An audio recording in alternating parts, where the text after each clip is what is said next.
Huh? Sometimes I just have a thought and I just go. What's up, everybody? It's your girl Mignon. And I'm Corey, and welcome back to Tea and Worship. Okay, I'm all right. But I want to thank everybody, all of our viewers, for watching us. Yeah, we are a relatively new show, and we want to thank all of you for your support. We want to thank all of you for your love. We want y'all to continue to follow and go with us every Friday night at 8 p.m. Eastern Standard Time. So excited. Thank y'all for being here. I mean, yeah, that was nice. That was like a PSA. You rehearsed that at home or something? Mm-mm. No, you didn't? Okay. So, Cora, why you ain't told us that you was on the Riri show? Okay, first of all, my name's Corey. And what is the Riri show? I was in Genius Aretha. Y'all saw some of the scenes I kind of stole. Y'all might not. You may, if you blink, you may have missed them. But yeah. No, you stole them all right with your stiff dancing. I was like, what is happening? You doing a lot. But no, it was a great experience. And then after seeing the series, it's heavy. So if you haven't seen it, it's on Hulu, just in case you haven't seen it. Brace yourself, because it's real heavy, but the acting is superb. It is. And you did a good job. You know, I'm proud of you. Even though you did all right. You know, you try to have some jokes right there, but that's all right.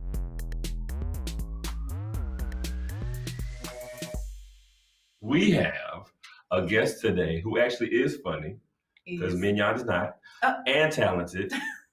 I'm just saying. Because Corey's not. Okay. He is a very talented singer, songwriter, and he's hilarious. If you follow him on social media, you already know that he is crazy. Yes. Some ain't right. Something is wrong with him. Something is missing. But that's all right, because we're so pleased to have him today. We have the amazing Jermaine Dolly here today. Let's welcome him.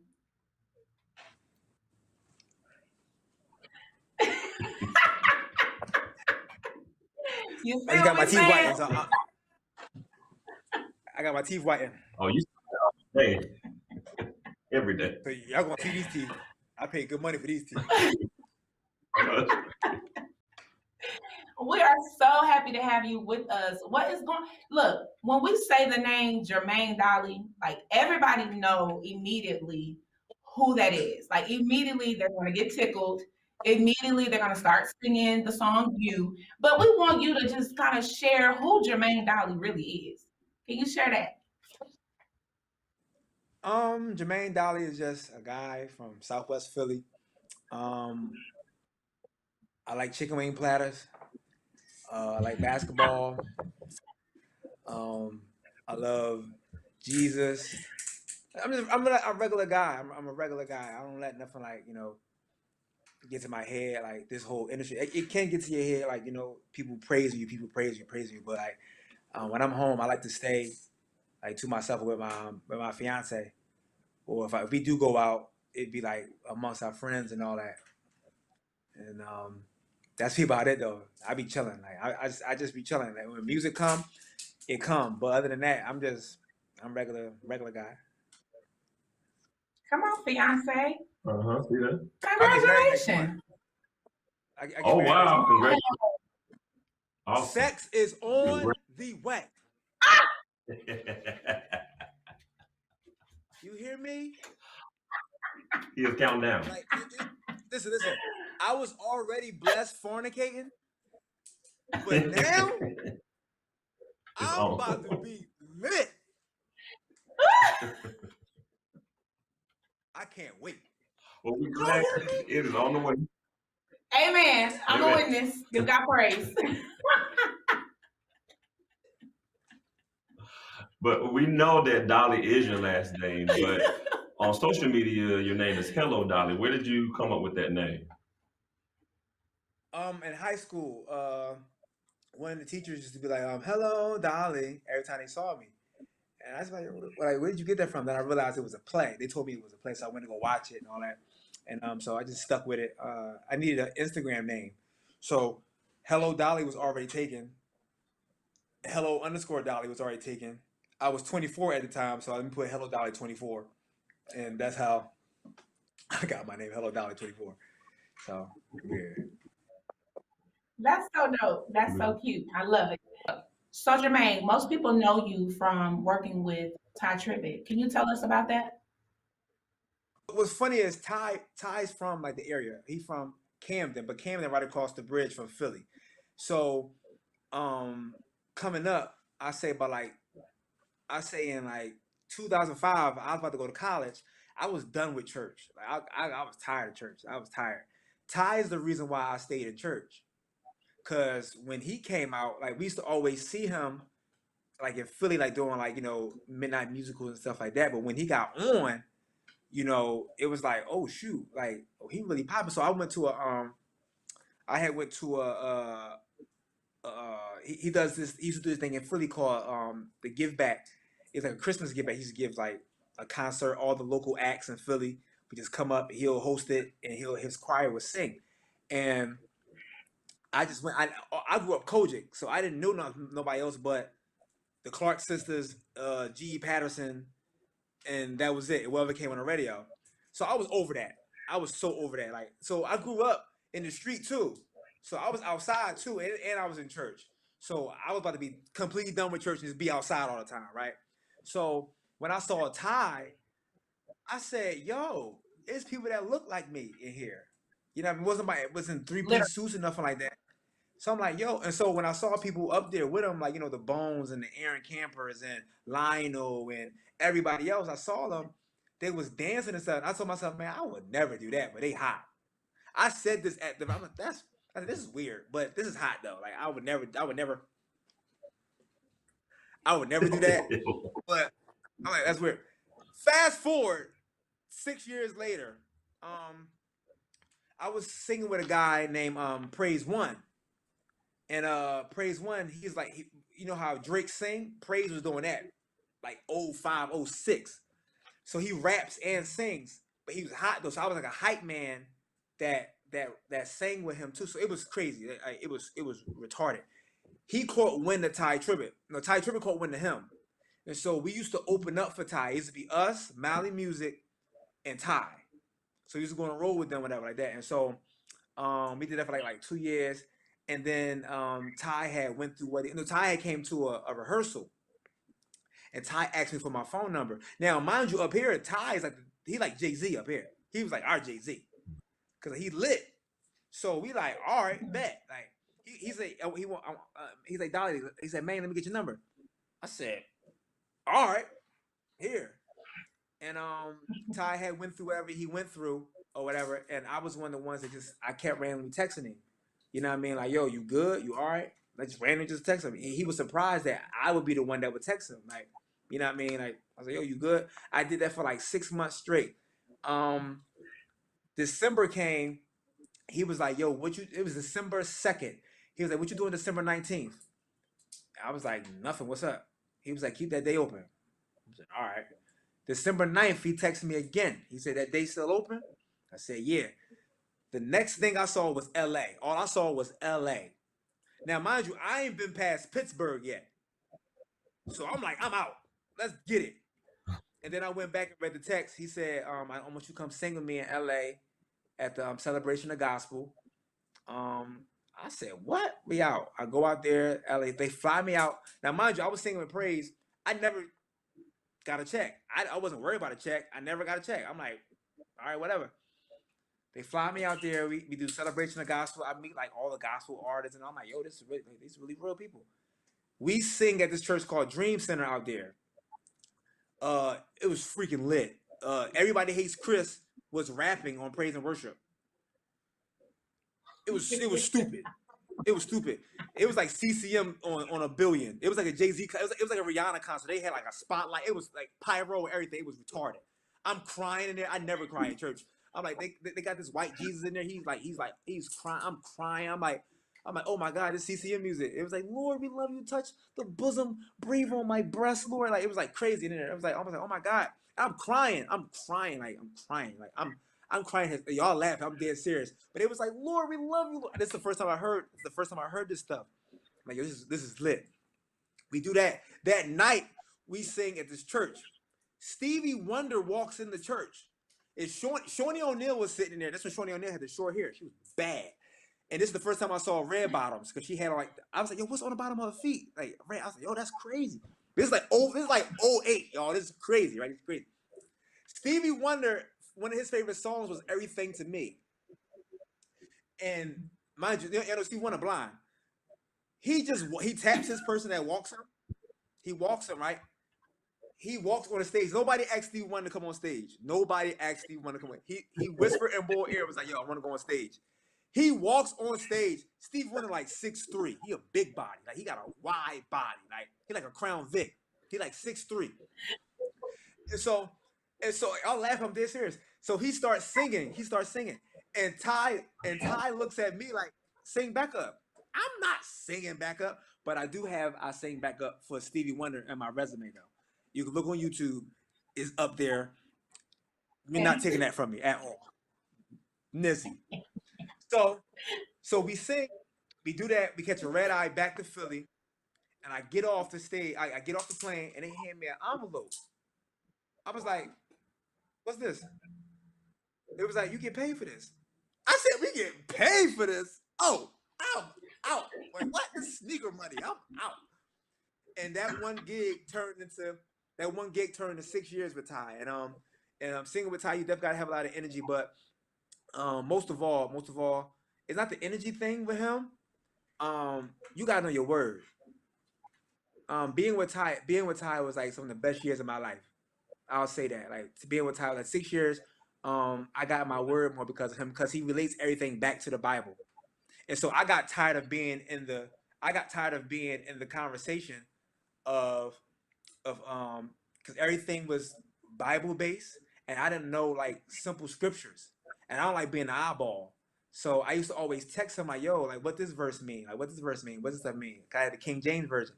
He would always like break it down for me. And then for my 25th birthday, he got me the Message Bible. He said, "Yo, read this, and you know what I mean, and you'll be much better." So even in my own ministry now, like in between songs, I talk because of Ty. You know what I mean? Because I know how to run a sound check because of Ty. Like being authentically myself, I get that from Ty. So I say about 65% of my own ministry is because of Ty Tribbett. So yeah.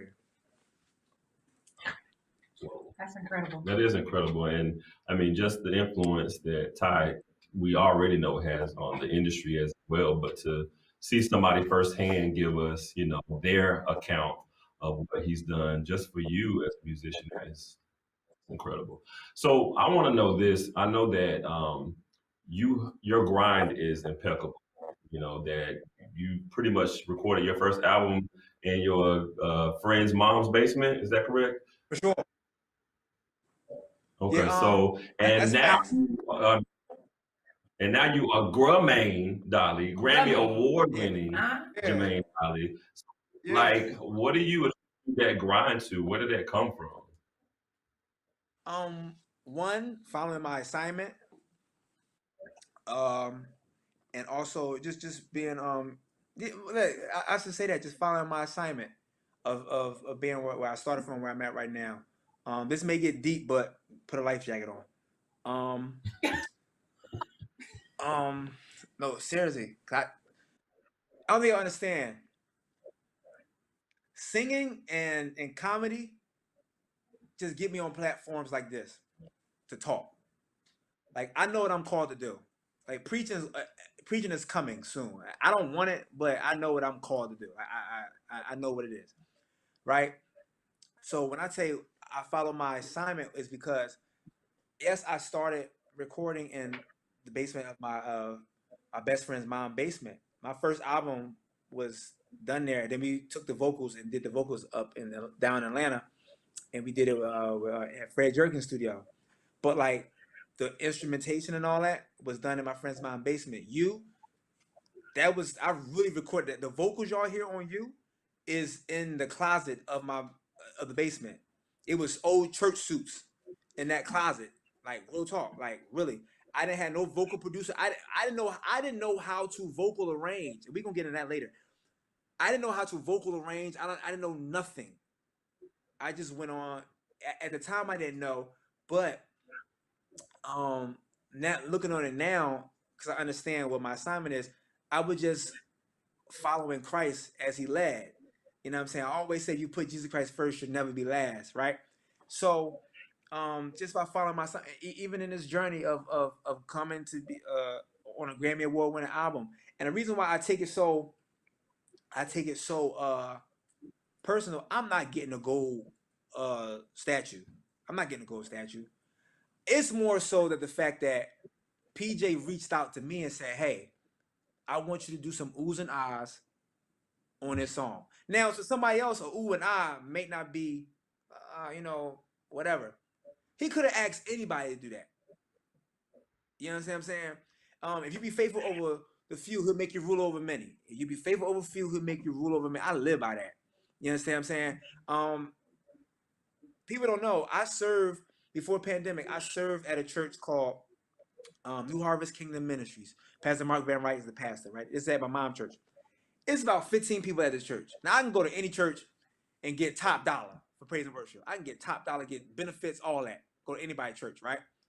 But I served there because they don't focus on Dolly. They focus on Maine. Dolly is who y'all see on Instagram and all that. Truth be told, I don't even like being around people. They feed Maine. They feed Maine. You know what I'm saying? And when I served there, I was playing keyboard there and just singing. They don't sing no CCM song. They sing, "What a mighty God." They still have testimony service. Like people stand up and say, "Giving honor to God." Like they still do that now. And ever since I start like leading worship there and stuff like that, all the doors have been opening up for me. All because I chose to serve and follow my assignment. So starting off I take it further back. I sold a mixtape in 2012. I did a mix called Hello Dolly. All around Philly, nobody was doing gospel mixtapes. I sold the gospel mixtapes, $5 a pop. I made $7,000 off that mixtape. And it wasn't until I got in front of Dinah McClurkin following my assignment. I got in front of Dinah McClurkin because I was singing with Ty. So I'm like, all right, if I'm singing with Ty, I'm going to meet different gospel artists. So let me just put a picture up with them, with my mixtape, and I can generate more sales back at home because I'm a hustler. So I'm like, all right, let's do it. I take a picture with J.J. Hairston, Jonathan Nelson, everybody, right? Everybody. I get in front of Donnie McClurkin. Donnie says, nobody never did this to me. Donnie says, "What's this?" I said, "It's my mixtape." He says, "A gospel or R&B?" I said, "I wouldn't give you R&B. Like, it's gospel." He said, "All right." He said, "Do you got an entertainment lawyer?" I was like, "No." He said, "Do you got copyrights to these songs?" I was like, "No." He said, "Do you got a manager?" I was like, "No." He said, "Do you even have business cards?" I was like, "No." He said, "If I know you, I would have called you a dummy." I said, "Well, basically, Donnie, you calling me a dummy." He was like, "No, the reason why I'm saying this is because us as black people, we never want to get our business straight. We got all this talent and wonder why we don't go nowhere. And it's because we don't got our business straight." Now, I could have been a regular N-word and said, "Donnie, I got $7,500 in my pocket. I'm about to go back home and flip that.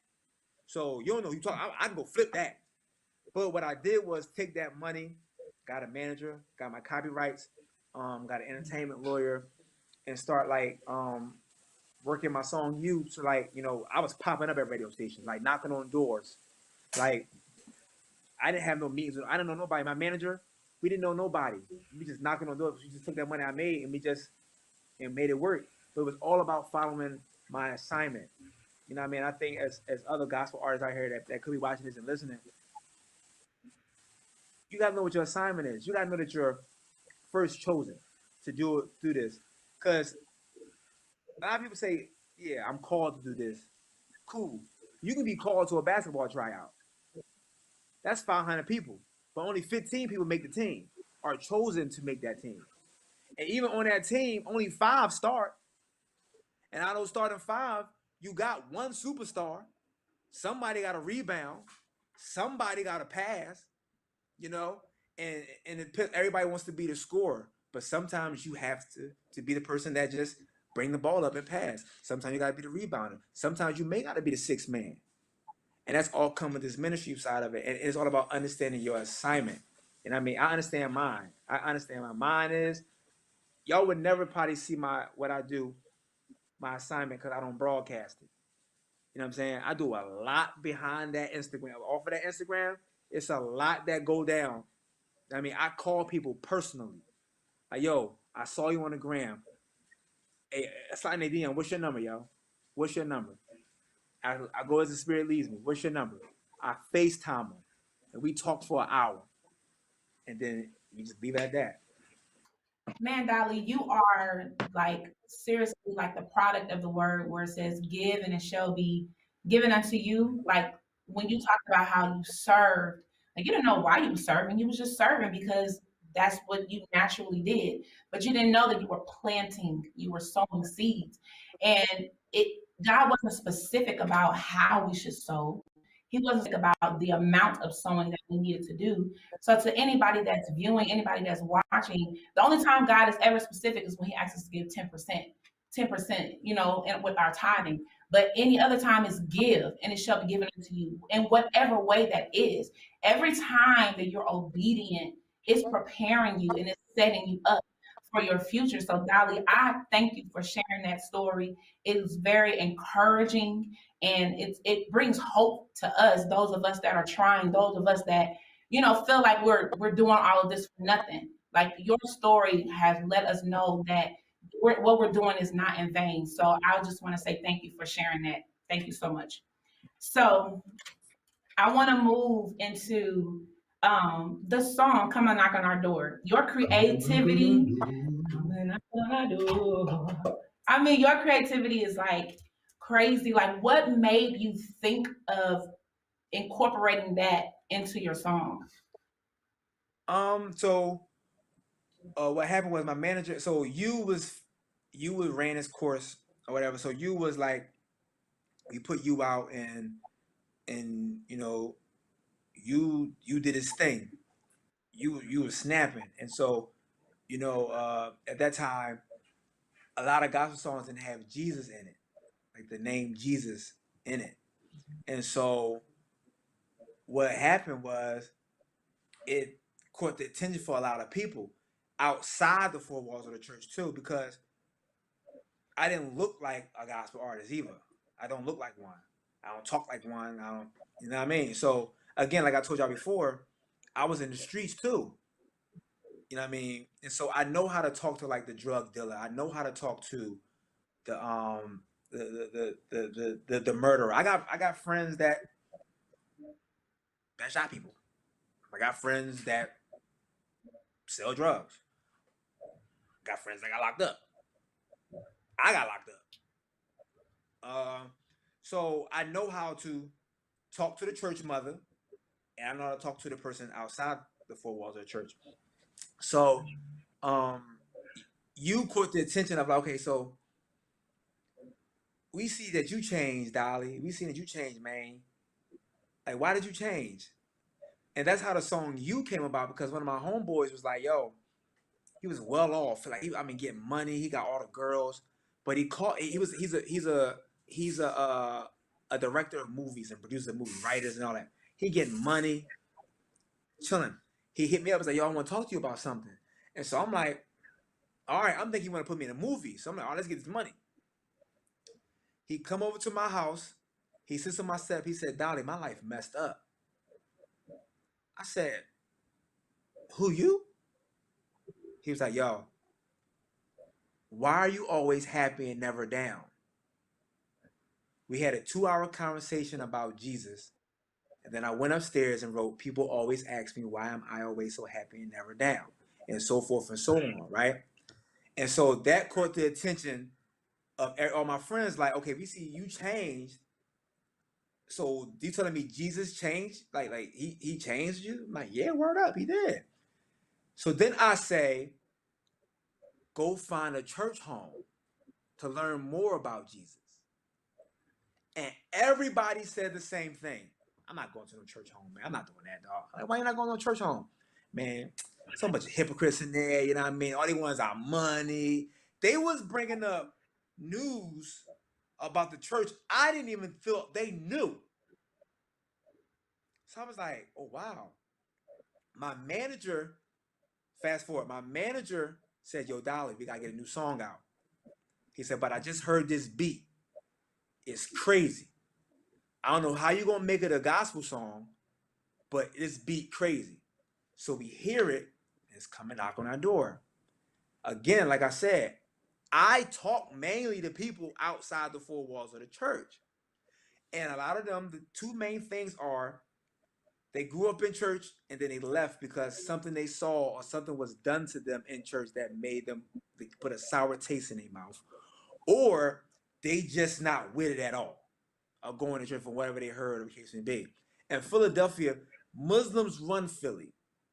Muslims run it. And the Muslims you see outside in Philly, they get fly, they get money, and if they know they Islam, they talk intelligent. So that's attractive. You gotta think, in Philly, because I got a beard, they feel as though they identify with me. They don't know me from a can of paint, but because of a beard, they would greet me, Salam alaikum. Just because I got a beard. In church, you can go to church 15 Sundays straight and nobody speak to you. So it's like where I'm going to go, where I'm accepted at Islam, or I'm going to go to a church where people looking at me crazy. So come and knock on our door was just a song to say like, yo, I know what you heard. I know what happened to you, but just look to the hill from which cometh your help. And like, come and knock on our door. Like Jesus is waiting for you here. Like, don't worry about what's in the church. You know what I mean? Like if you go to the ER, you break your arm. You go to the ER, you know what I mean? It's people in the ER that got COVID. It's people in the ER that got AIDS. It's blood everywhere. Are you leaving before you get your arm fixed because of that? No. And that's what church is. Church ain't nothing but a bunch of full of sick people that's looking for a healing. And so that's what coming knocking on our door came from, that aspect of like, I know what you heard. I know what happened to you. I get it. But dog, don't let that keep you from coming to church and like, you know, missing out something, one of the best decisions you can ever make in your life. And that's knowing and becoming a follower of Jesus Christ. Now, we know that you've worked with numerous artists. You've worked, of course, with Ty. We know Stevie Wonder, PJ Morton. But we also want to know who are some of your great influences? And if we were to look at your playlist, who would we see in Jermaine Dolly's playlist? My playlist go from, okay, let's start. My influences are Ty Tribbett for one, Maxwell, Donny Hathaway, Curtis Mayfield, the Delphonics, the Stylistics, Marvin Gaye, Al Green, Bilal, everybody in gospel music. I love gospel music. I got everybody out in gospel music. I'm just a fan of all those, like the James Clevelands and the Milton Bronsons and Thomas Whitfields, and I'm a fan of them. Like the amazing writing, you know, verse, chorus, bridge, chorus, maybe a vamp. I'm a fan of that. You know what I mean? You know, so those are my musical influences. Yeah. And my playlist can go from Emily King to Gautier to Carrie Joe to everybody in gospel music to Jay-Z to who have I been listening to like really Giveon, Giveon, I think his name Giveon, whatever his name is, Snow Allegra. I love Nicole Buss, she's dope. Bee Gees, country music, Rascal Flatts. It go from it go like I love music. I really love music. Who I'm really loving right now for real, who I'm loving right now, Chandler Moore. Yep. Moore. Chandler Moore, I'll say this. Chandler Moore is making me a fan of CCM music. And I'll say this because I love Carrie Joe. She's my favorite. Carrie Joe is my favorite, right? But I think in gospel music, we have, instead of making it authentic, it has become a sound of, I know I can get a money grab off of this. And so because we don't, if you listen to the songs of like Hillsong and all them, right, their writing is very different. Like, you see the depths of my heart and you know me. This, I don't know who made that song, but you see the depth. We don't say, black people don't say depths. You see the depths of my heart and you know me the same. Like, if you listen to the words of Indescribable, the poetry that's in that song, cool. And so, we try to emulate that and it don't come off like that because our dialect isn't that. You know what I mean? So you got a whole bunch of songs that sound the same and it's like, it gets redundant a lot.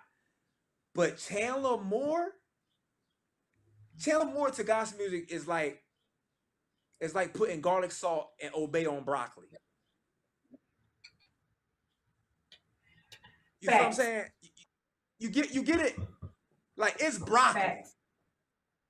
Like, broccoli good, it's good for you, but you put Obey and garlic salt on broccoli, it's like, yo, this is amazing. Broccoli is bland. Broccoli is really, really bland. But it's good though, but it's bland.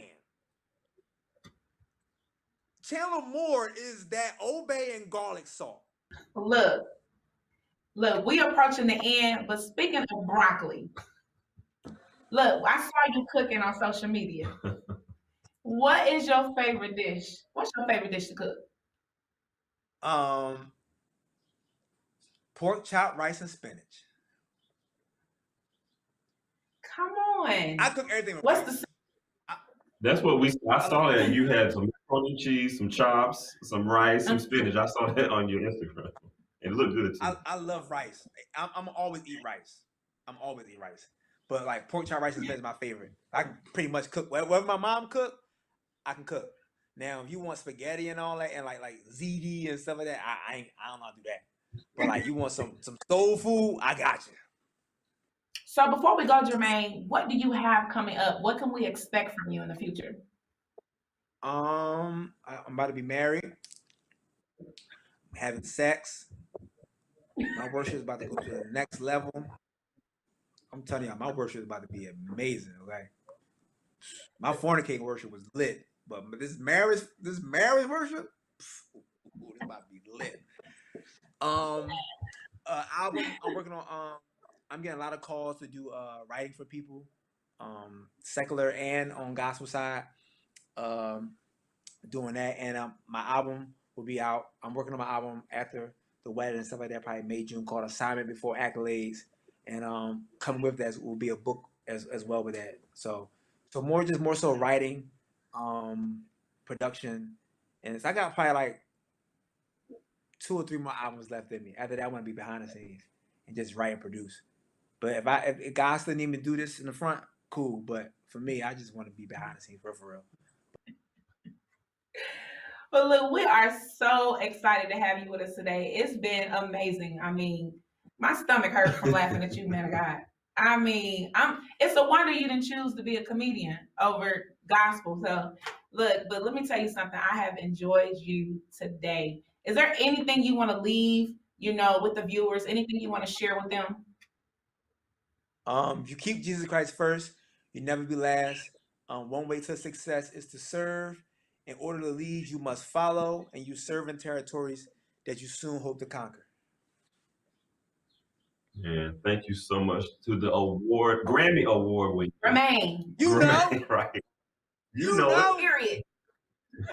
Jermaine Dolly, man, we thank you so much for being here. We thank all of you for watching. Make sure, like Mignon said at the top of the show, that you like, you subscribe, you comment, you share, that you follow us on the Hope TV on Instagram, and keep watching us every Friday at 8 p.m. And now, I'm so excited that we have a special performance by the Grammy Award-winning Jermaine Dolly coming up right here. Thank y'all for watching. Bye. You called my name and I kept on running. I would hide when I heard you coming. Didn't wanna fit you in my time. Thought life without you I would be fine. So because I didn't listen, you broke me down to get my attention. Now I see there was no other way. So I stand right here with these words to say, Lord, I'll go. If you lead me, Lord, I'm sure to follow. Just say so, and don't go. The road ahead may be long, dark, and narrow, but one thing I know, Lord, I'll go. There comes some times when I feel I'm not worthy to do the will that you have on me. 'Cause this flesh that I am in is so dirty and full of sin. When you told me not to let up, to look ahead with my head up. So I continue with all my might, because I want my faith and not by sight. I'll go. If you need me, Lord, I'm sure to follow. Just say so, and don't go. The road ahead may be long, dark, and narrow, but one thing I know, Lord, I'll go. Any direction you decide to place me, yeah, and I know that my reward is at the end of the road. I'll go. If you lead me, Lord, I'm sure to follow. Just say so, and I'll go. The road ahead may be long, dark, and narrow, but one thing I know, I'll go. If you lead me, Lord, I'm sure to follow. Just say so, I'll go. The road ahead may be long, dark, and narrow, but one thing I know, Lord, I'll go.